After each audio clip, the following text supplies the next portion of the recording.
అయోధ్య విరాళాల కేసులో కీలకమైన పరిణామం చోటు చేసుకుంది. Ayodhya trust general secretary Champat Rai రాజీనామా చేశారు. ట్రస్ట్ సభ్యుడు అనిల్ మిశ్రా కూడా రాజీనామా చేశారు. అయోధ్య విరాళాల వివాదం నేపథ్యంలో వీరు రాజీనామా చేసినట్టు తెలుస్తోంది. మరోవైపు చంపత్ రాయ్ డ్రైవర్ టిన్ను యాదవ్ అరెస్ట్ అయ్యారు. కేసులో ఇప్పటివరకు 8 మందిని సిట్ అరెస్ట్ చేసింది.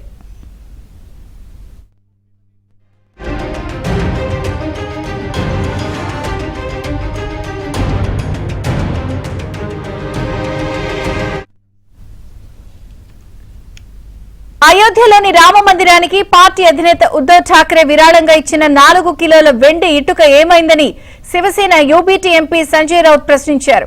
విరాళాల అవకతవకలపై కొనసాగుతున్న విచారణ నేపథ్యంలో ఆలయ ట్రస్టు నుంచి ఆయన వివరణ కోరారు.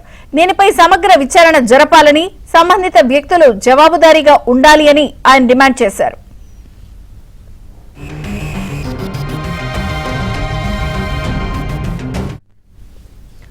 వేలాది మంది పార్టీ కార్యకర్తలు సాధువుల సమక్షంలో ఆలయ నిర్మాణ సమయంలో పార్టీ అధినేత ఉద్దవ్ ఠాక్రే వెండి ఇటుకతో పాటు ₹1 కోటి విరాళంగా ఇచ్చారు. సంవత్సరాలు గడిచినా ఆ విరాళానికి సంబంధించి ట్రస్టు నుంచి ఎలాంటి రసీదు గాని సమాచారం గాని అందించలేదని సంజయ్ రౌత్ ఆరోపించారు.